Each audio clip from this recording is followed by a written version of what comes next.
रसाभास की अगर हम बात करें तो आप अगर कमलाकांत विश्वास का अगर आप वृतांत जानते हो, कमलाकांत विश्वास जो है वो अद्वैताचार्य के सेक्रेटरी थे, सचिव, और उन्होंने राजा प्रताप रुद्र को एक चिट्ठी लिखी थी कि अद्वैताचार्य भगवान है और उनके ऊपर 300 रुपये का कर्जा है, प्लीज माफ कर दो। वो चिट्ठी महाप्रभु के पास आई। महाप्रभु ने बोला पहला हिस्सा तो ठीक है कि अद्वैताचार्य भगवान है, लेकिन दूसरा हिस्सा ठीक नहीं है कि मतलब भगवान का कर्जा राजा माफ करेगा। हाँ, ये रसाभास हो गया ना। तो फिर महाप्रभु ने गोविंद को बोला भाई इसको, ये जो कमलाकांत विश्वास है दोबारा मेरे सामने मत आने देना इसको। ये रसाभास वाला व्यक्ति है। इसको भगाओ यहाँ से। अच्छा, ये जो रघुपति उपाध्याय है, अगर ये पुरी में होता तो ये महाप्रभु को डायरेक्टली नहीं सुना सकता था। पहले स्वरूप दामोदर गोस्वामी के पास लेके जाते उसको, हाँ भी बता क्या है तेरे पास में, तो उसे सुनते वो स्वरूप दामोदर गोस्वामी सिद्धांत को देख लेते। ऐसे प्रभु जी ने एक सेकंड में बोल दिया कि इसमें मैं पहले सुनता था, अगर चैतन्य चरितमृत को पढ़े बिना तो बहुत ही अच्छा लगता था कि महाप्रभु भगवान जगन्नाथ का की आत्मा है। हाँ, कितना अच्छा लगता है सुनने में। जैसे दरिद्र नारायण सुनने में अच्छा लगता है, मानव सेवा, माधव सेवा, ये सब सुनने में अच्छे लगते हैं। सारे रसाभास के अंदर सारी बातें चल रही हैं। अगर वहां पे होते तो पता चल जाता है कि ये रसाभास के अंदर, रसाभास के कई एग्जाम्पल है। जैसे जितने भी अपसंप्रदाय हैं, 13 संप्रदाय, सारे रसाभास में चल रहे हैं। जैसे गौर नागरी है, वो चैतन्य महाप्रभु को नागर मानते हैं, एंजॉयर मानते हैं, जबकि महाप्रभु एंजॉयड के वो तो भुक्त वस्तु के रूप में अपने आप को भगवान को प्रस्तुत कर रहे हैं। चैतन्य महाप्रभु की प्रशंसा करना महत्वपूर्ण है, लेकिन साथ ही चैतन्य महाप्रभु के भावों की रक्षा करना भी महत्वपूर्ण है। चैतन्य महाप्रभु का गुणगान करने में चैतन्य महाप्रभु के भावों को नष्ट नहीं किया जा सकता, उसको प्रोटेक्ट करके रखना अत्यंत आवश्यक है। वो नहीं करेंगे तो बेसिकली रसाभाव आ जाएगा। श्रील प्रभुपाद एक्सप्लेन करते हैं, बोलते हैं कि जैसे वृंदावन में भगवान को क्या बोलते हैं? राधिका रमन नहीं, यशोदानंदन, नंदनंदन।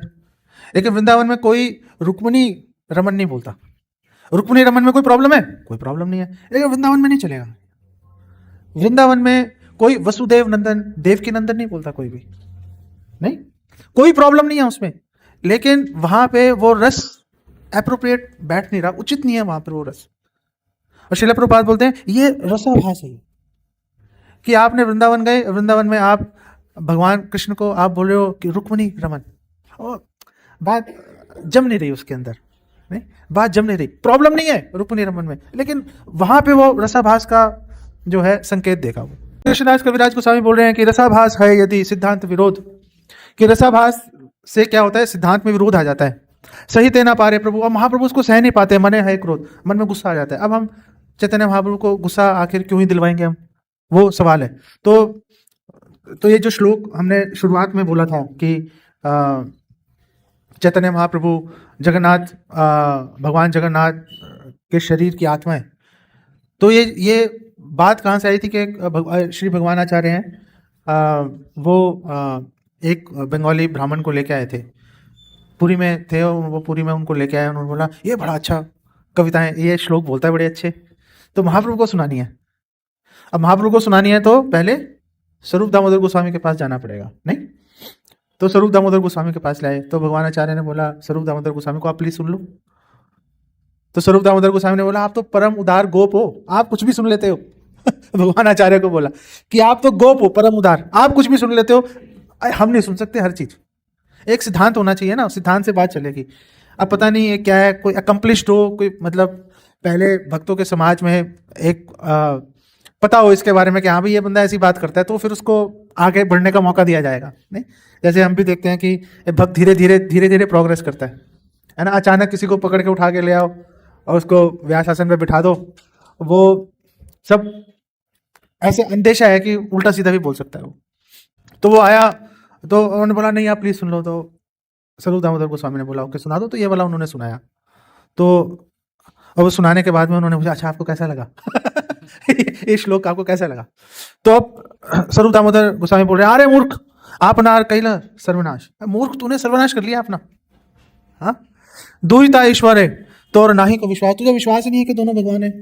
चैतन्य महाप्रभु भी भगवान है और भगवान जगन्नाथ भी भगवान है। आगे फिर उन्होंने पूरी विवेचना की कि कैसे, और उन्होंने बोला कि पूर्णानंद चित्त स्वरूप जगन्नाथ राय, चैतन्य जो जगन्नाथ है वो पूर्ण आनंद चित्त स्वरूप है वो, और तुमने उनको शरीर आत्मा अलग कर दिया तुमने उनका, हाँ, और उनको तुमने जड़ नश्वर प्राकृत काय, उनकी देह को तुमने जड़ नश्वर प्राकृत बोल दिया, भौतिक बोल दिया तुमने। और ऐसे ही महाप्रभु जो है, महाप्रभु तो आत्मा बोल रहे हैं, लेकिन यहां पर भी स्वरूप दामोदर गोस्वामी बोल रहे हैं कि पूर्ण षड ऐश्वर्य चैतन्य स्वयं भगवान, चैतन्य महाप्रभु स्वयं भगवान है, तारे कैलक क्षुद्र जीव स्फुलिंग समान। उनको तुमने एक, वो तो आग है, वो तो आग है, परम अग्नि है वो, और तुमने एक चिंगारी बना दिया उनको, तुमने एक आत्मा, एक स्फुलिंग बना दिया है।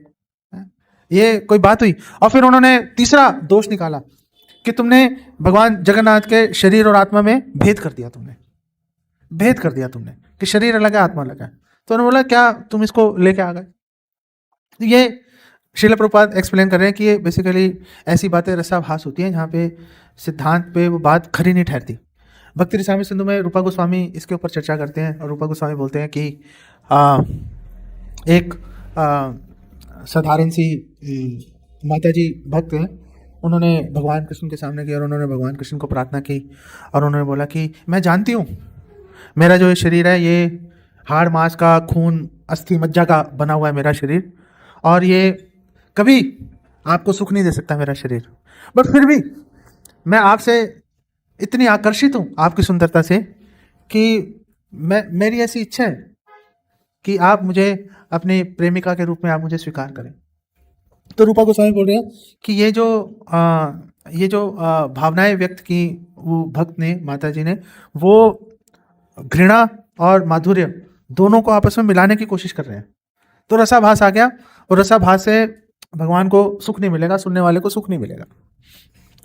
लेकिन जैसे ये श्लोक है, हमने तो अभी बोल दिया रसाभास है, रूपा गोस्वामी ने हमें बता दिया रसाभास है। हम जब नॉर्मली हम खुद से पढ़ने बैठेंगे तो बहुत ही मुश्किल है रसाभास को एनालाइज करना, बहुत ही मुश्किल है, जब तक कि हम बहुत ही दक्ष नहीं है इस बात को समझने में। लेकिन श्रील प्रभुपाद जो है, श्रील प्रभुपाद बोलते हैं कि कई बार रसाभास होता है लेकिन मतलब मैटर नहीं करता, कोई वैल्यू नहीं होती। रसाभास है लेकिन क्या सुख में कमी आ रही है? कोई कमी नहीं आ रही। ये बड़ी कमाल की बात है, केवल रसाभास है लेकिन सुख में कमी नहीं आ रही रसाभास के चलते। फिर एग्जाम्पल श्रील प्रभुपाद कोट कर रहे हैं विदग्ध माधव में श्रील रूपा गोस्वामी को, वो बोल रहे हैं कि वहां पे पूर्णमासी जो है, पौर्णमासी, वो नांदीमुखी को बोल रही है कि देखो क्या, कितनी अद्भुत बात है, कितनी अद्भुत बात है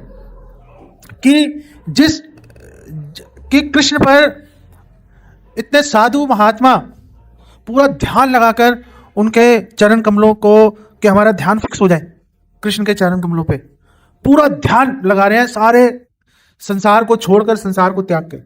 कितनी अद्भुत बात है कि जिन कृष्ण पर बड़े बड़े साधु महात्मा सारा संसार का सुख मोह त्याग कर उनके चरणों का ध्यान कर रहे हैं, अपने हृदय में उतारने की कोशिश कर रहे हैं।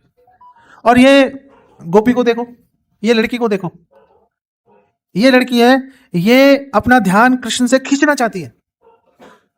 ये सोच रही है ये लड़की, श्रीमती राधा रानी, के कैसे मैं कृष्ण को अपने दिमाग से निकालूं हट ही नहीं रहे मेरे दिमाग से, कैसे हटाऊं ताकि अपने घर के काम काज कर पाऊं। तो ये रसाभास है। लेकिन शिला प्रभुपाद यहां पे एक्सप्लेन कर रहे हैं कि ये रसाभास है, लेकिन माधुर्य प्रेम की मधुरता इतनी ताकतवर है, इतनी ताकतवर है कि कोई असर ही नहीं आ रहा इस पे। इसकी जो घटना है, उस घटना की मधुरता पे कोई असर ही नहीं आ रहा है इसका।